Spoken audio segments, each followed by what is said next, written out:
and sugar and low in sodium. You want to try it?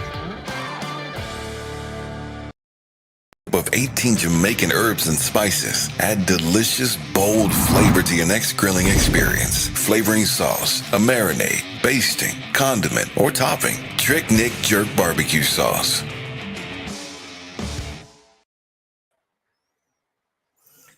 All right, greetings and welcome to I Am Sure Sports. I am Omar Stennett. They call me Manning's Man. It is my great pleasure and delight to be with you this morning as we continue to provide you with good sporting content.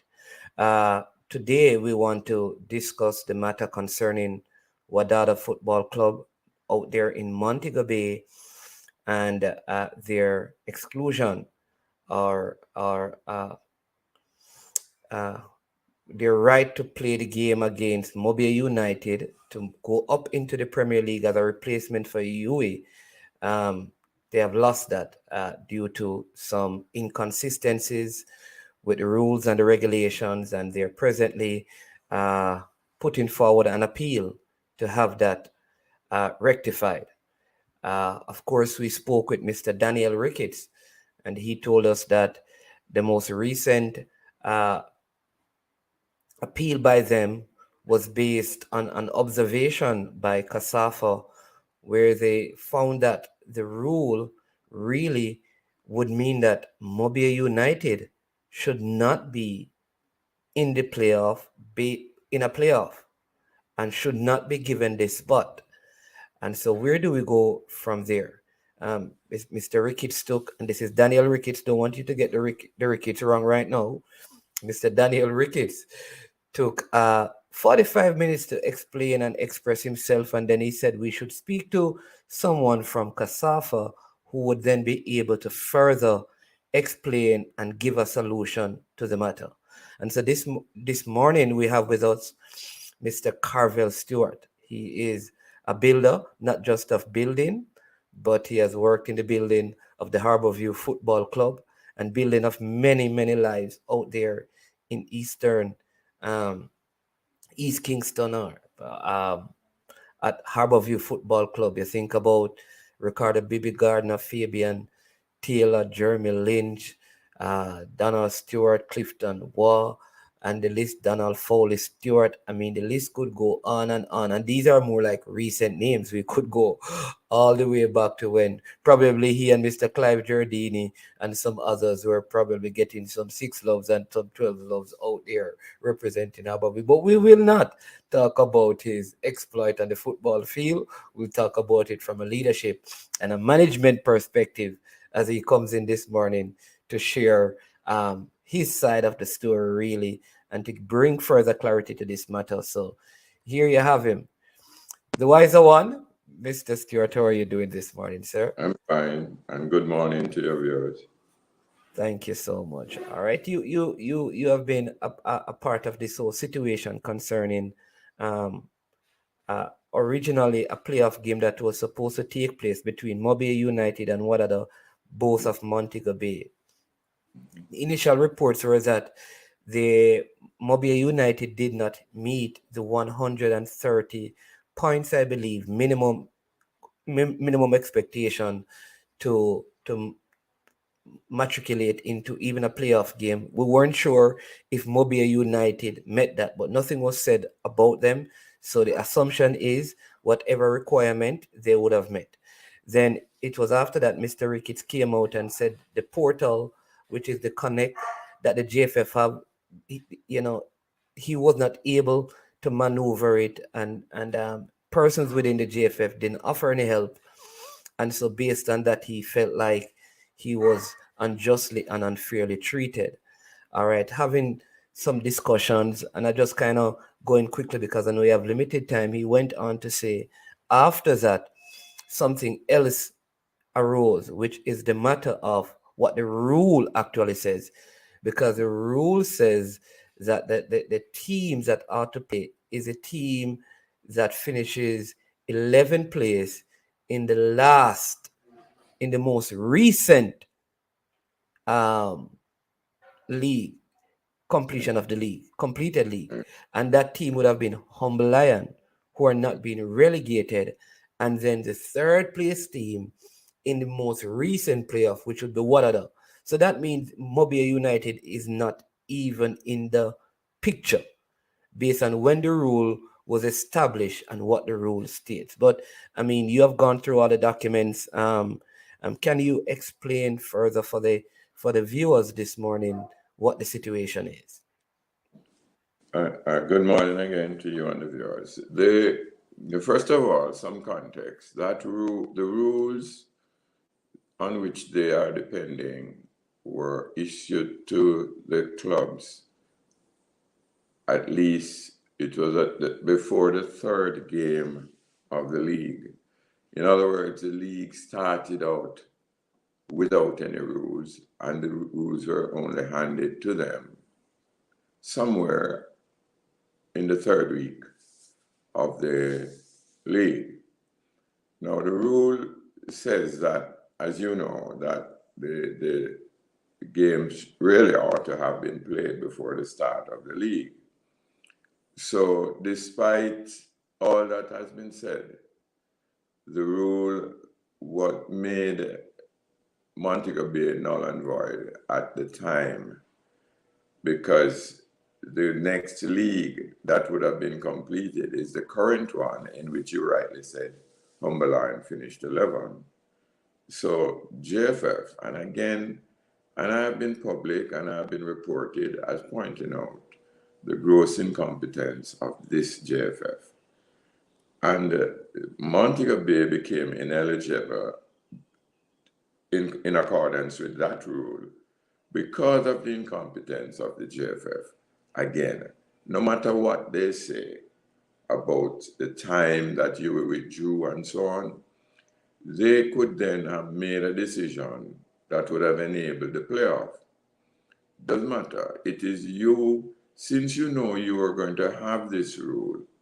First of all, let me just say this. The Premier League community was aware of the likelihood of the withdrawal of UAE from as early as about March. Recall that the league was supposed to have started in November of last year. It never started, so registrations were made at that point in time. League never started, you continued. UAE made no further effort. UAE was transferring out all of their best professional players. UAE was not training, stopped training altogether. So around the Premier League clubs, we were saying UAE is going to drop out. Dr. Mansingh made it very clear long enough before they gave the official word that they were going to withdraw. A lot of effort was made to try to keep UAE in the game, and UAE was steadfast in its decision not to participate. So they could have and should have ensured that in light of the withdrawal, the particular playoff that they wanted, and I use that because the rules from the season before, which has not been referred to at all, but if you researched it, what it said is that if there's a withdrawal, the then operations committee for the league, for the Premier League, would have selected a team from the most recent relegated teams and one of the teams from the most recent playoff. The most recent relegated clubs were Montego Bay and Reno. Of course, Wadadah and a number of other clubs had been in the playoff. They did not choose to do that. It is quite pointed to me that they wanted a club from Montego Bay. And then after they announced that they would have this playoff, which was not made public until about 2 rounds of the current league or the last league was being played. I just want people to try and follow this. It was made public. When it was made public, the parish presidents were amazed because the board had not been asked to ratify that decision. The decision was made public by I believe the General Secretary, or it might have been, I saw the report, I think was made public by the General Secretary, and I saw a comment from the President of the St. James FA. It was a newspaper article. On reading it, we said, but hey, this meant that Montego Bay is no longer eligible at that point in time. And so KSAFA had a discussion about this and wrote to the JFF on September 3, as you can note how long ago, on September 3, to say that, hey, a proper interpretation of the rule would mean that you have made Montego Bay ineligible. There was no response to that letter, none whatsoever. And so the matter unfolded further. Oh, I must point out, on the very day that it came out in the paper, I spoke to one of the JFF vice presidents who spent a long time telling me how difficult it was to make that decision, but it's the only decision they could make in light of their own actions or inaction before. It's very strange because he tended to agree with me that a proper interpretation of the rule would have eliminated Montego Bay, but they had to have a playoff. They chose to have a playoff and so on. So all along, it was clear to us that this was an effort to ensure that one of the Montego Bay clubs would have been involved instead of what the previous rule said, which would have been from one of the two relegated clubs or from one of the teams that was in the playoff, the previous playoff. The matter unfolded, and it was clear that Wadadah needed some assistance. Our club manager provided some because he's totally au fait with the connect thing that they have now introduced. Oh, another fact that we brought to the attention of the JFF and the public is that no club challenging for entry to the Premier League had ever been asked to be registered at the Premier League club level prior to the playoff games. So for clarity, whenever a team succeeded in the playoff, it was then that they were asked to meet the Premier League standards, not before. In fact, if you read the bottom section of the rule, the last section of the rule, it said the winner must satisfy the licensing requirements, the winner, not the contestants in the playoff. Right. It does say that. I saw that in the rules. Right. And so in every respect, the deck was being stacked against Wadadah. They then said that in order to enter the Connect, Wadadah had to open a bank account and some other registration. I don't recall what else. They had to be a registered company. They had to be a registered company, correct. Both things were done prior to the deadline date that they gave them for registration. Now, the public is never made aware by the JFF that registration was contingent on someone winning the playoff, not someone entering the playoff. And so I don't know when that is going to be pursued as an issue, but the JFF, as you know, denied their appeal, claiming that they only saw it something like a week or more after it was submitted, because everybody had gone off to enjoy the trip to the United States with the team, so nobody was available to administer the JFF when the email was sent. I know that Daniel has sent a subsequent renewal of its request for an appeal after the second decision was handed down to say, having met with you, the decision remains the same.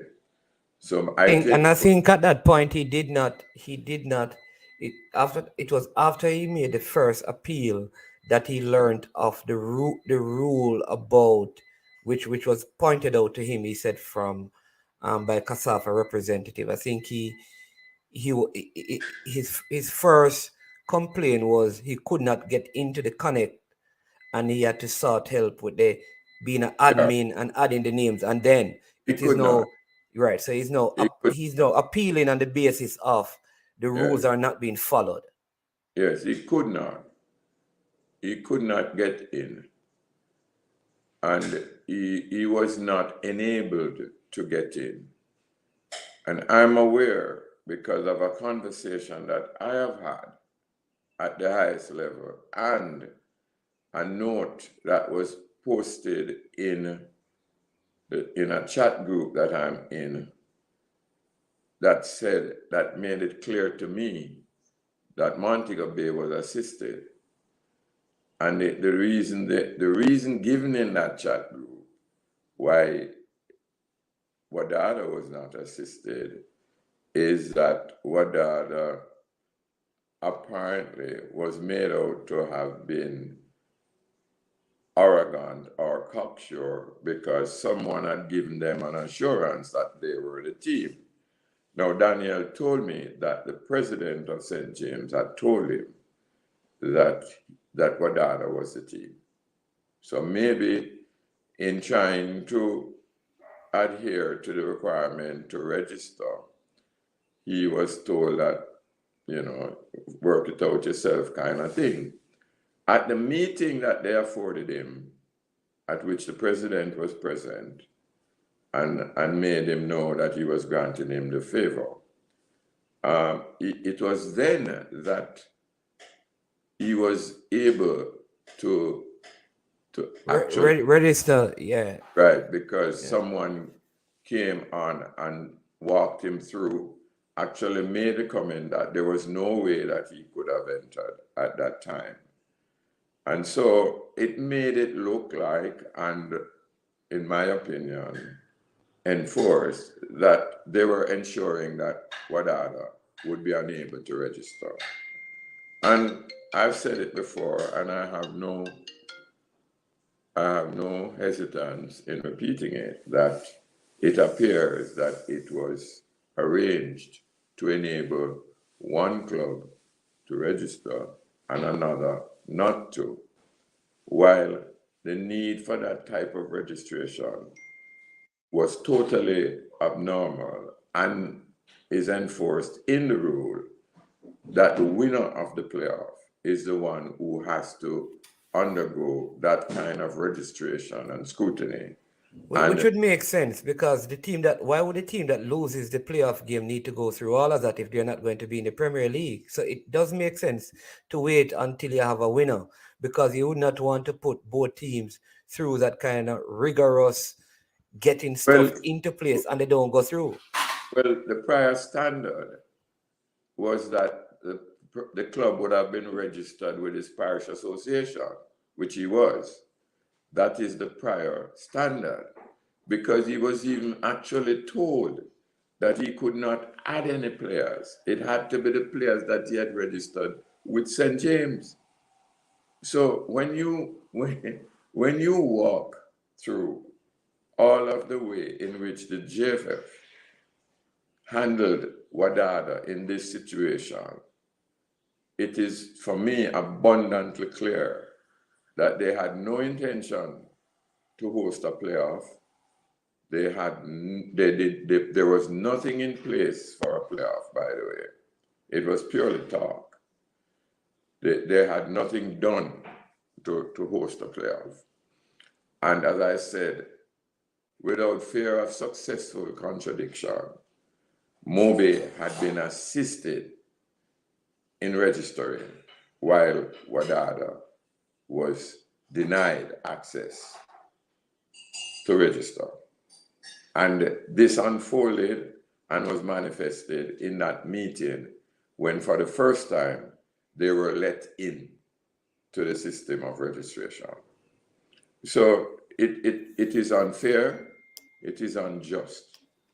Our comments from KSAFA is not about Montego Bay and Wadadah. It's about the administration of football, the fairness that is expected and does not exist in this situation. So it could have been, Reno could have said that they were left out because the rules under which they played said the withdrawal of a team would enable them to be in a playoff as well. You understand? Also, it was always felt that a relegated club should not be brought back through the boardroom decision making. Yeah. It should be a club that had gone through the playoff process. Playoffs. It is not a relegated club. You were relegated, and therefore you had to play your way back into the league. Into the league, and not be handed a place in the league. And so that is KSAFA's position, that the decision was incorrect and the subsequent handling of Wadadah was unfair and unjust. And on that basis, it should be corrected if we really want to add credibility at all to the JFF's handling of this matter. And how do you propose at this time? I mean, I know there's an appeal, but how do you propose that it be resolved? And I mean, if there's no redress, then what step can Wadadah take? Because I know they're going to fight this tooth and nail from what Mr. Ricketts has said. So what can be done at this time, seeing that the league is supposed to start in a few weeks? The league it is alleged the league is going to start.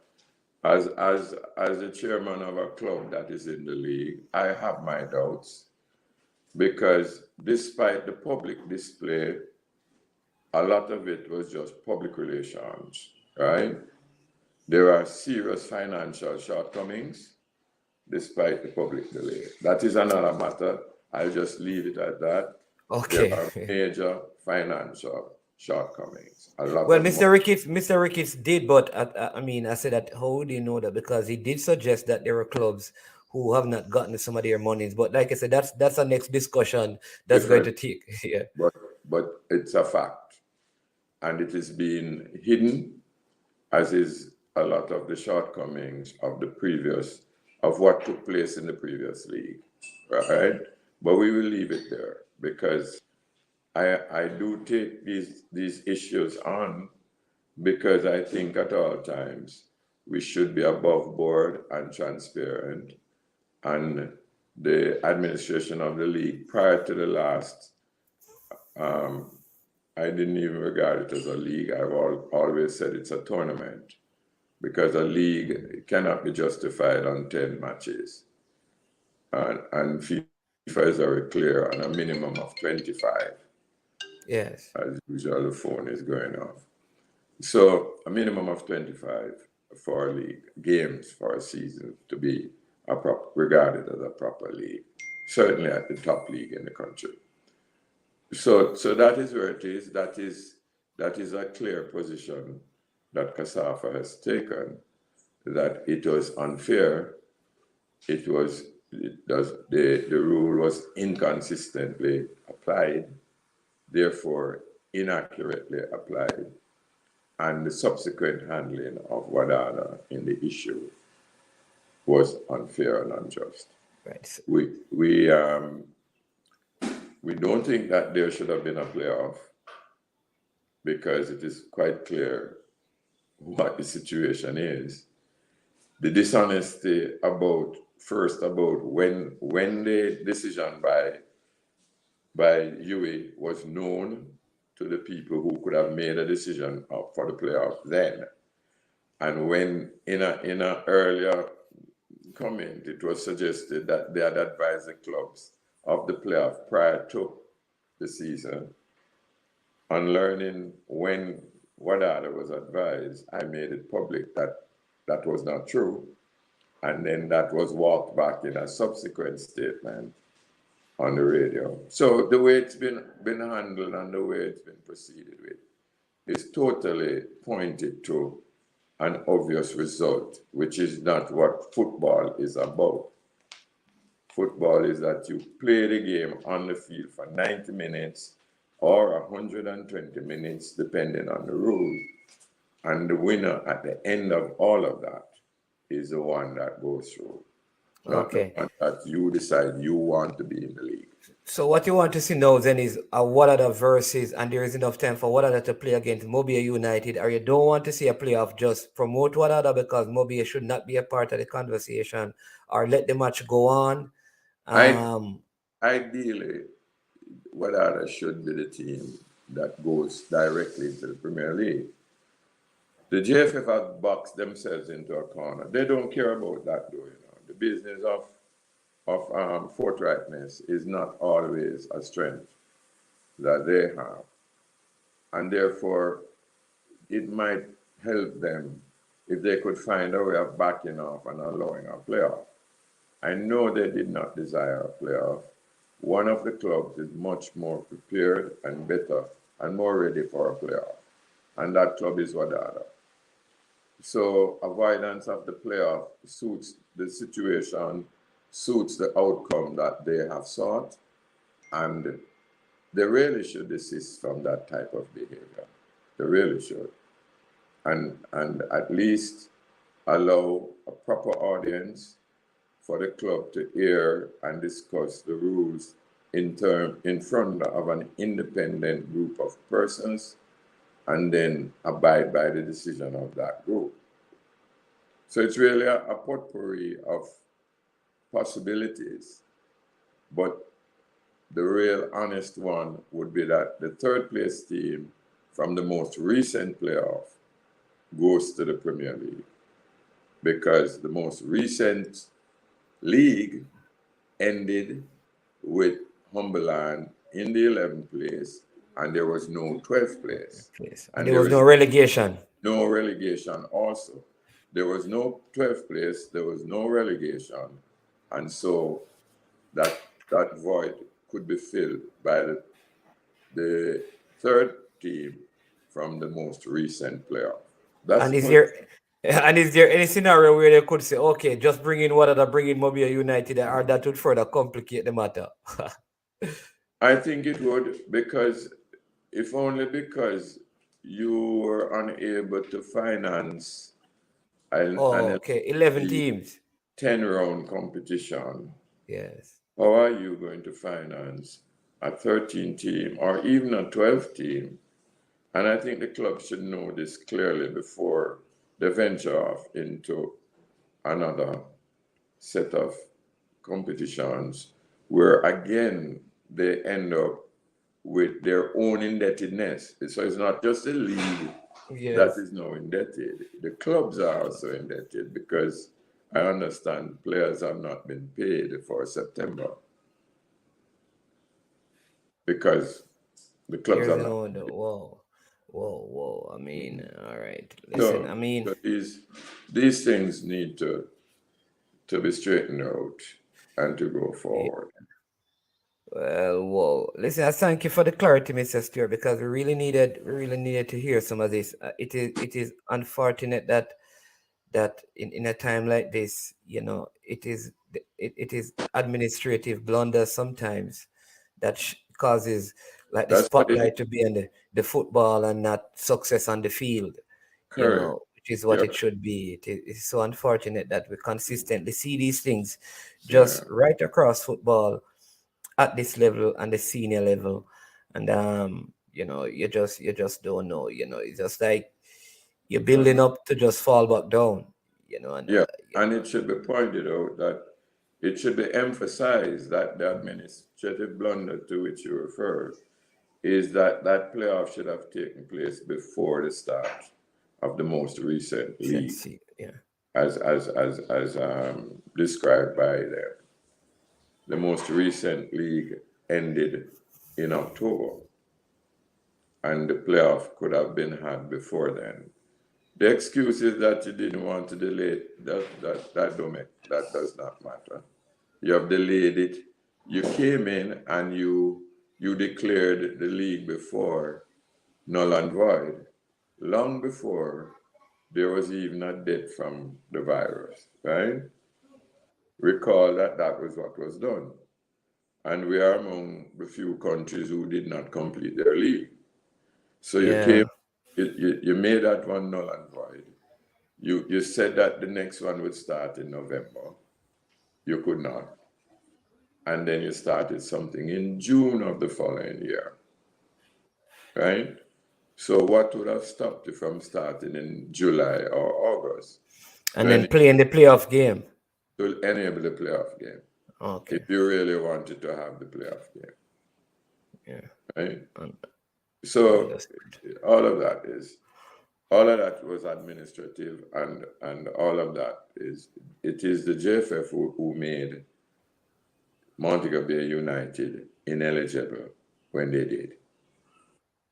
So I don't know if they're making up for it or what, but then to treat Wadadah in the manner in which you then treated them was uncalled for.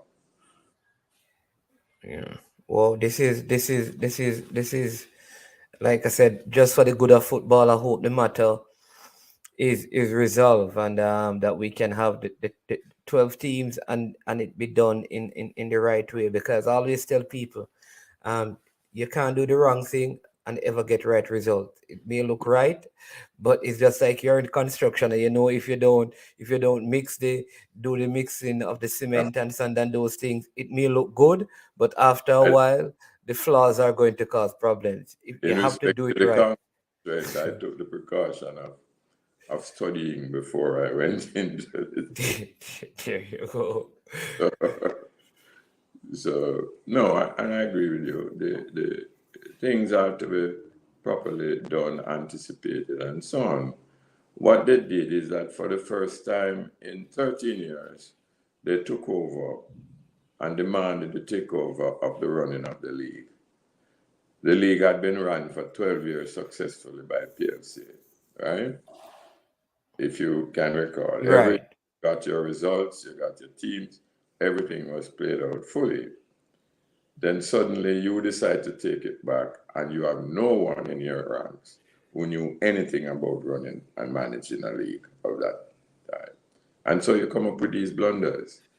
I can assure you, had it not happened in that way, UI's position would have been clearly established long before you got to start in a league, because all the signals were there. Yeah. You stayed close to the clubs. All the signals were there, and they didn't pay attention. And so they talk about being surprised on UI. They should have known that people were begging UI to stay in, including them. Right? Yeah. So they need to stop foolishness. Yeah, man. All right. Again, thanks for your time. I know you have a very long day today, but really appreciate you coming. Calls to return now. Yes, and calls to return. But thanks for coming in, and all the best to you and the Harbour View team for this upcoming season. If, like I said, it does happen this year, let's keep our fingers crossed. Yeah, if it does, it's not that too bad. It starts sometime next year. But I think the financial arrangements are going to have to be resolved. Otherwise, I don't see it happening. This is a shock when people hear that there are financial issues. Many people across Jamaica is going to be shocked based on some of the declarations about the amount of monies that were going to be pumped into the league. Because one of the reasons that many people have been giving the league and calling it quote unquote bush league, and I've been on the radio defending it. One of the major reasons is that when people play, they don't get paid. And so when this goes out there, it further compounds the issue and further establishes this label of it being a bush league over it, which is so unfortunate. Yeah.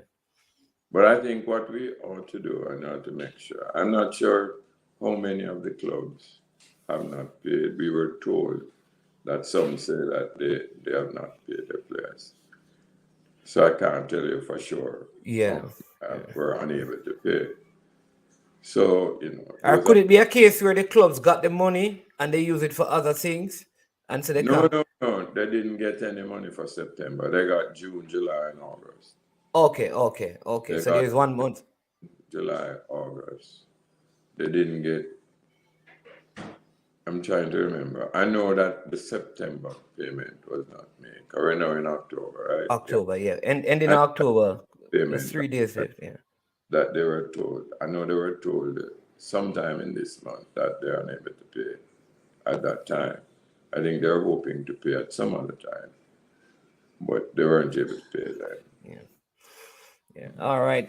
Thanks again, Mr. Stewart. Listen, you have a great day, and I mean, your family continue to be safe. Same to you. These times. Yeah, man. All right. I hope we get to talk again, and I hope when this matter is resolved, I can, again call on you, and you come and explain. Hopefully, with Daniel probably beside you, so I have both of you beside each other explaining the conclusion of the matter. All right. Thanks again, and you have a great day. Yeah, thank you, and we'll talk again sometime.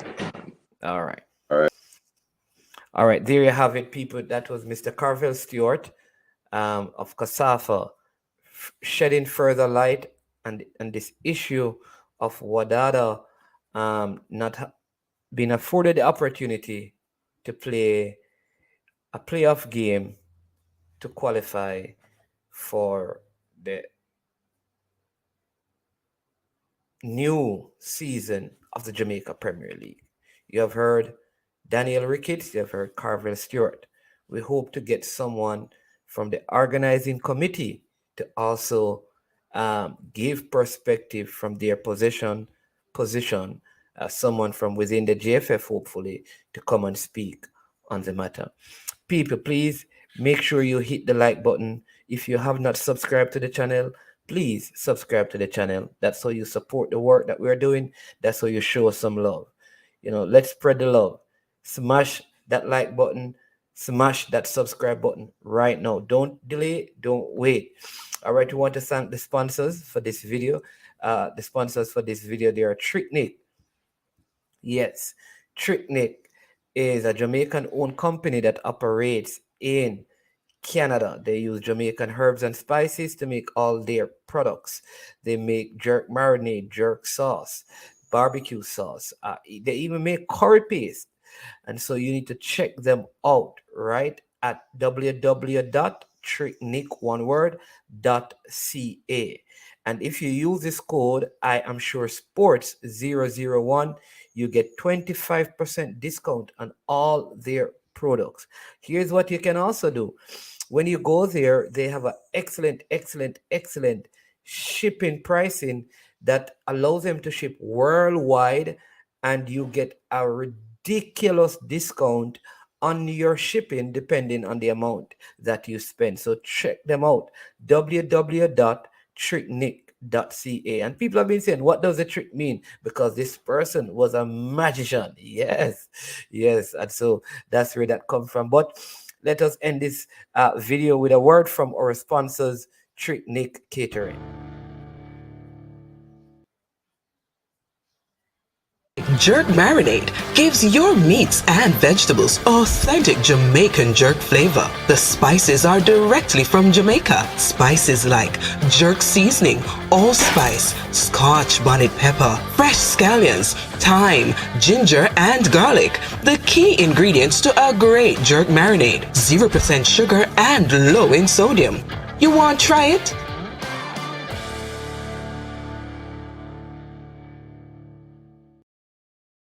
Of 18 Jamaican herbs and spices, add delicious, bold flavor to your next grilling experience. Flavoring sauce, a marinade, basting, condiment, or topping. Tricknick Jerk Barbecue Sauce.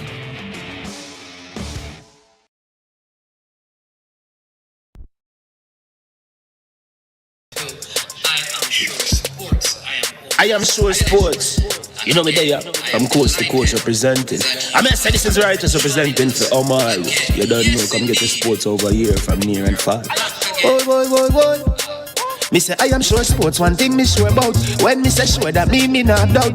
Come get your sports, get it over here. Come subscribe, repost and share. I am sure sports, one thing me sure about. When me say sure, that me not doubt. Come get your sports, get it over here. Come subscribe, repost and share. If me not sure, that me not say it. Know who score, that me not say it. Never know no game play, that me not say it. If me never seen a game, me not know who play. For your sports news, better come over here so. For your soccer news, then come over here so. If you don't love sports, still come over here so. For the date, don't you want to love over here so.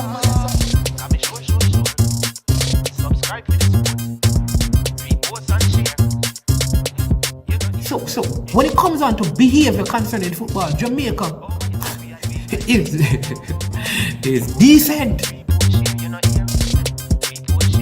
I am sure that if we can get all of these things done, set in place by the end of April, it gives us enough time before the World Cup campaign. Not afraid of no Brazil, no Argentina with these crapper players. We are good enough. Remember to like, subscribe, share. Listen, comment, let me know what your thoughts are.